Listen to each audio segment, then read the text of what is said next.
Hi everybody, welcome along to the latest edition of Get Stuck In. After a few weeks off, we're back. We're raring to go at 2023 with Martin Dixon and Dan Barber. Lots coming up. We're going to be speaking to Patrick Mullins, Chris Honor and Inform trainer Ben Pauling. Talking about Inform, Noel Fehily, what a weekend he had at Sandown. We caught up with him earlier on. Noel, riding went well, but this ownership business is absolutely flying. Well done at the weekend. Yeah, unbelievable weekend, Niall. Two very nice horses, and we went to Sandown thinking we had two chances and hoping maybe if one of them went in, but for both of them to go and win, it was a massive weekend. Brilliant day. And Love Envoy was good last year. We knew that, but to see her train on, and Johnny Burke's been an important part. You keep telling us. Massively. She wasn't an easy ride last year. She was quite keen and she was fairly headstrong. And Johnny used to ride her, and Johnny's head would be bobbing away on her. He made her look easy, but she was far from easy.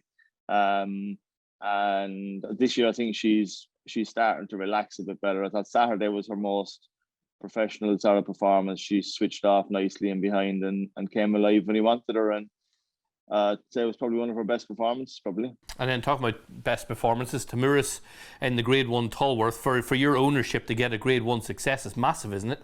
Massive, yeah. We've only had one runner in a Grade 1 before, and that was Love Envoy last year at Fairy House when she finished second. So to go and win a Grade 1, Grade 1s are very difficult to win. And, we were hoping if we could finish in the first three on Saturday, we'd have a very nice horse. But to go and win was massive. And to do it in the style he's done it in as well was even better. I saw him at Haydock the time before. He's a big, good-looking horse. A horse that his trainer, Paul Nichols, sort of brings on steady. I know he's won a Grade 1 now, but brings on, and you never know where the ceiling of ability is with him. Yes, well, we bought him as a potential chaser, and we thought he was a type of horse that would suit Paul Nichols, buying big, good-looking chasing type of horse. And I think when he goes jumping fences, I think he'll be even better, hopefully. Between now and then, Supreme? Yeah, that's where we're heading. We'll go to the Supreme. I think the winners of the Tolworth have a good record in the Supreme. So we'll head there. He'll be left in the Ballymore just in case the ground was very quick on the first day at Cheltenham. I suppose it gives us the option. But Supreme is where we're thinking at the minute anyway. And for you, are you enjoying it as much as you did riding, or more? Yeah, look, it's completely different, obviously, but loving it. It's a great buzz when, like on Saturday, when a couple of horses go and run really well for all the syndicate members, and see the kick they're getting out of it. Yeah. A lot of them are first-time owners, never involved in racing before, so see the enjoyment they're getting out of it is fantastic. And I suppose, like, the job you're doing, like you see down in Australia, syndicates are getting bigger and bigger, and maybe the times that we're in at the minute, that you can't maybe afford 100% of a horse, or you're just dipping your toe into the water. Syndicates are good, aren't they? Yeah, well, I think that's the way a lot of people seem to like it. And with 10 members, they can feel fairly included, and I think it's an important way of trying to get people involved in racing. Some of them might go on and own a horse on their own, right? And if it brings people into the game, then I think syndicates are brilliant. Yeah. You're a fantastic jockey. It looks like you're going to be a fantastic owner and runner of these syndicates. Well done Saturday. Best luck for the rest of the season. Great. Thanks, Niall. It's going great, isn't it? Noel Fehily, what he's doing. Yeah, whoever's sourcing them is doing a very good job. Whether it's Noel himself or he has advisors, but they're not picking up many duds. And another thing I'd say, they seem to pick the right trainers. They're not picking trainers that are operating at 6 and 7%. They're getting proper trainers, the likes of Harry Fry, and Love Envoy's a massive stable star for them. Tamuris, we were at Haydock working together. I remember the paddock section doing. He was a complete knockout, wasn't he? He was, yeah, and he's a good horse, isn't he? I don't see him as a Supreme novice winner myself. Interesting, looking at the BHA ratings for the Tolworth winner this morning, he's been given 138. You look back over the last 5 years, everything that's won the Tolworth has been given 148 or higher. So he's sort of been marked down as a significantly inferior winner of the race than what you'd usually expect.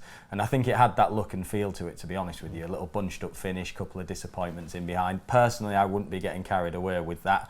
I do wonder whether they might look at that BHA mark and think could we have a pop at handicap at a festival, because they'll probably be as surprised as I was when I saw what mark he'd been given, but I think it does underline that it probably wasn't the strongest renewal this year.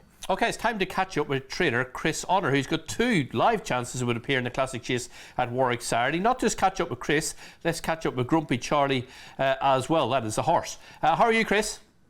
I'm very well, thank you. Good stuff, good stuff. It's nice to have these entries and have, you look at down the betting and 2 real live chances. Do you think both will go? Yeah, well, definitely.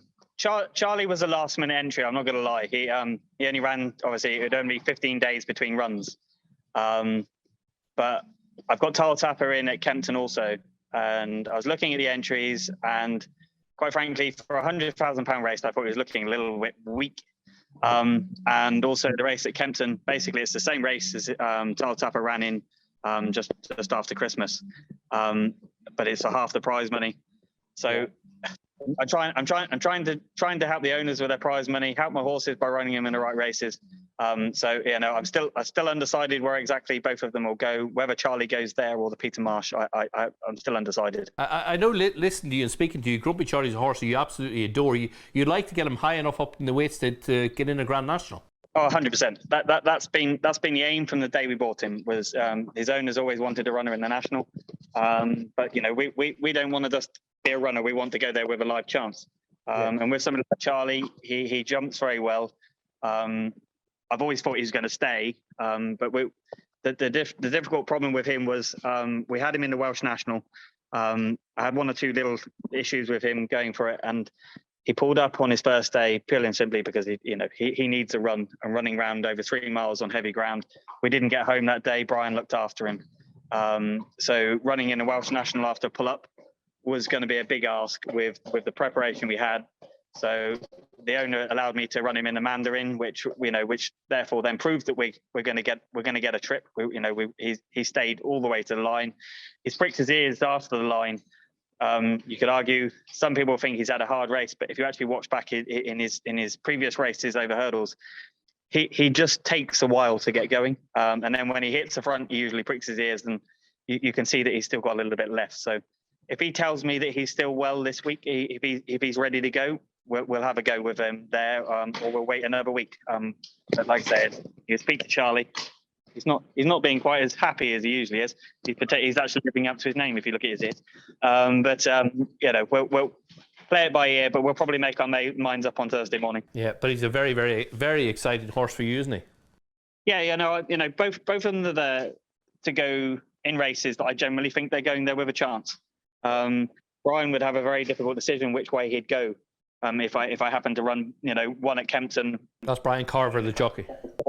Or if I even, got even really brave and ran both of them in the same race. Like I say, those decisions are yet to be made. We'll leave that to Brian, and we'll make the decisions with the owners, which races we go for later in the week. Good stuff. Chris, all the best. Thanks for coming on, and best luck with both horses at the weekend and the rest of the season. Thank you. Thank you very much for speaking to you. Grumpy Charlie and Tile Tapper, very much sitting on the fence, Chris, where he's going to go with him. Tile Tapper's horse you like? Yeah, I do. I liked him over hers. Remember, I know he's beaten a respectable distance, but he was third in a Grade 1 early in his hurdling career as a novice behind Metier. And then maybe he hit the skid slightly. I think he just became slightly harder to place, but he basically took very well to Fancies last season. Won that novice handicap in good style at Chepstow, and I think he's raised his game again. He kept being taken out at the last minute, presumably picky over ground or whatever, but the last twice he's done very little wrong, and finishing second to Remastered, I mean, you couldn't get a more solid handicap yardstick, really. I thought it was a really good run at Kempton. He's by Molinas, and as Martins knows, because I'm texting him and others about it all the time, I just think he's a tremendous sire of staying horses. Every single one of them seems to be no trip is far enough. So I'd be interested in, particularly if they went down the classic chase angle, and I know he's a 9-year-old, but he feels less exposed than a lot of horses that tend to contest that race. Okay, Chris Honor doubly represented. So is Ben Pauling. He's got a live chance in the Lanzarote at Kempton Park as well on Saturday. And I caught up with him and asked him his running plans. Looking forward to the weekend. Lots of rain around. What do you think he'll run at Warwick? So I think Nesta Park will love the ground. He's a horse that's relatively unexposed at these sort of marathon trips, and I think it could just suit him very well indeed. So he's a confirmed runner. And then Slipway, who we hold in high regard and have high hopes for the rest of the season. He's also in there. We'll just be keeping one eye on the ground with him. I'd almost like it to not stop raining, if I'm honest, for him now. It's, he's not one of those horses that wants it tacky and holding. So if it's really wet, he might run, but we'll keep one eye on the ground for Slipway. But they're both very much in good form and ready to go. And the test, the trip, it should be right up both the streets. Yeah, very much so. Slipway's proven to stay very, very well. But he's a horse that, I've got him in at Kempton as well on Saturday. He's not short of speed. 3 miles around Kempton would be no issue to him either. So hopefully he'll run somewhere this weekend. And as I said earlier, Nesta Park is definitely a horse that will love the ground. And I think he'll stay the trip well as well.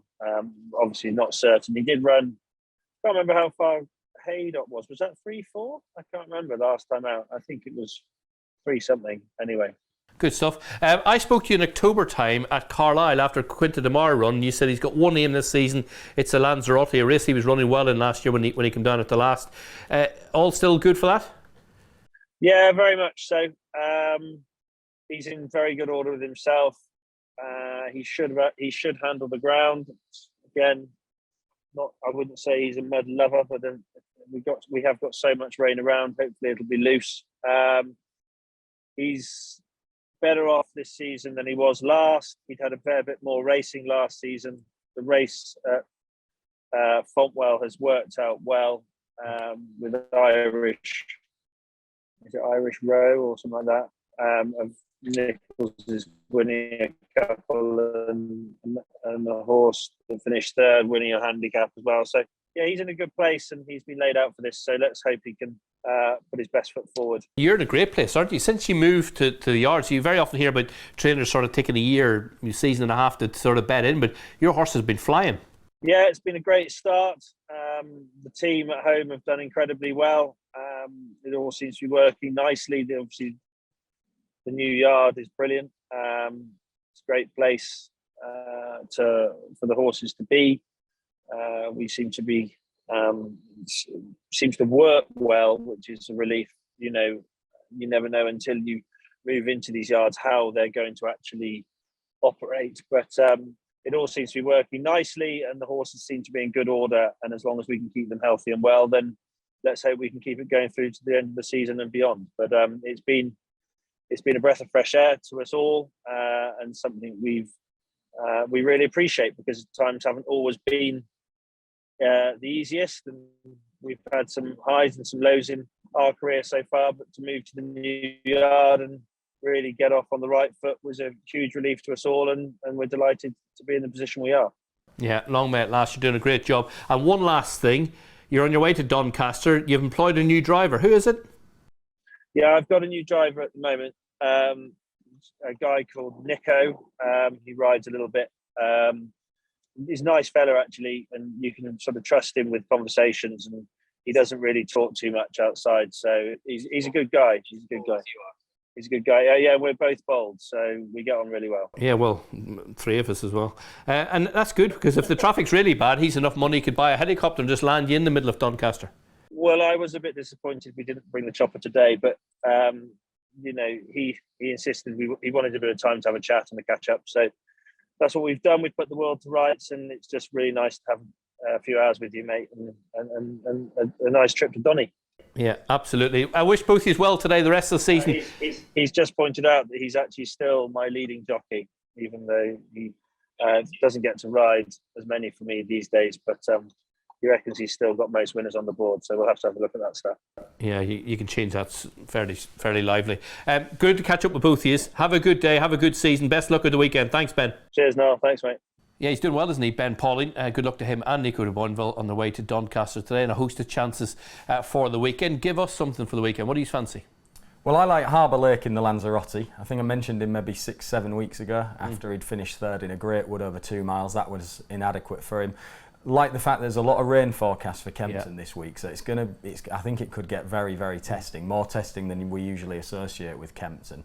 I remember Harbour Lake winning very early on in his career at Wetherby when it was virtually unraceable, and I do think he's a horse that handles that sort of ground really well when it gets attritional. So I'm expecting those conditions. I think the trip will suit him. He'll be up a furlong in trip from Aintree last time out. His form's very solid all the way through, and I just think it's a test that will suit Harbour Lake really well. He's around a 12-14 to 1 shot at the moment. Harbour Lake and the Lanzarote for Martin, Dan? Yeah, I'm sort of all my eggs in one basket really, or two eggs, because I'm taking the view that Tile Tapper's sensible option is the Classic Chase, and the other race he's declared in, the 1:30 at Kempton, I think in his absence potentially, it sets up really well for Ansam. It's clear he's a better horse over fences going right-handed. Think of the races run at the likes of Ascot previously, Kempton, and I think the handicap's been very generous. He's slid him back to 135. He's tried to make all in a Hennessy last time and jumped right, as he tends to do, and ended up fading into 6. It was a perfectly creditable run. He's in a much weaker race. He's top weight, so there's a potential class angle, and this is his backyard, whizzing round the likes of Kempton, Ascot, and I think he'll take an awful lot of beating from the front. Okay, there's a couple of horses to keep on the right side of, hopefully, this week. And it's now time for us to go across the RAC and catch up with Patrick Mullins. Well done at Naas, appreciate it, and Champ Kylie, both very good, Patrick. Yeah, it was a fantastic day for the Masterson family. Maggie and Michael, great supporters of the yard for a long time, and they were all there with all children and grandchildren, so it was a fabulous occasion for them. A horse is going to go a little bit further this Saturday. Well, he's entering the Classic Chase. Mr. Incredible, lightly raced for your father, only the one start, and that didn't go well. He was brought down early at Leopardstown. Do you think he'll travel over the RAC? Possibly, yeah. We're going to work him later this morning, and then see how he is Wednesday and Thursday. He jumped off great in the Paddy Power. Obviously, he'd been given a little bit of issues at the end of last season. We jumped off fine. He was actually beside the winner. He was in the right place anyway for the first 4 fences before he got brought down by Captain Kangaroo, one of our other horses. But he was fine after that race. And what was good to see was that he got up and followed the field, jumped every fence, and got back up to 7 or 8, which for a horse that maybe looked a little bit out of love with the game last year, was good to see. But maybe I've never watched the loose one before and been happy with how they ran, but that was positive. So look, it's 3 mile 5. It's a 100 grand race. I mean, there's just some huge pots over in England. There's huge prize money in those handicap chases week in, week out. We'll probably enter him in the Sky Bet chase as well, and he'll be entered in the Festive as well. So he's going to have lots of options, but if we're happy with him, he'll probably go to Warwick. Yeah, good stuff. Big weekend, Punchestown, the Sky Bet Novice Hurdle, Grade 2. What do you think will go there? Yeah, the race that we like to send a real good novice there every year. It's great timing, it's a great track, great prize money, great, Grade 2. And some of our best horses have won it in the past. I think probably the number 1 this year for it will be Impaire et Passe. Simon O'Neill and Isaac Swade's Diamond Boy horse that won very well in Naas. Big, black, beautiful horse. Covers a lot of ground, lots of size, lots of scope. He worked well at home, but what he did in the track was better than what he'd done at home. So that's always a good sign. And, we'd like to think he could be one of the top players in that division this year, but the weekend will tell us more. Yeah, it's exciting times as we turn into the new year and the countdown to Cheltenham and all them big spring festivals not too far away. Exciting for you more than most. I bet. We wish you well, and we look forward to catching up with you soon. Thanks, Patrick. Great. Thanks so much, Ryan. We're nicely into 2023, so we're allowed to talk Cheltenham, aren't we? It's not that far away now. Do you want to start? I think Martin's going to start. We have a shared interest in this one. Well, I've absolutely loved it on the years. He probably gave us one of the races of the Christmas period. For me, it would have been the highlight, seeing Paisley Park win at Kempton in the Grade 1 again. And I just think he's been overlooked in the anti-purse markets, to be honest. He's a 14 to 1 shot pretty much across the board for the Stayers Hurdle. Half the battle with anti-purse betting is knowing what the target will be. Well, with him, there's no question that that's where he'll end up. He's put up 2 high-class performances back-to-back. Seems as good as ever based on those performances at Newbury and Kempton.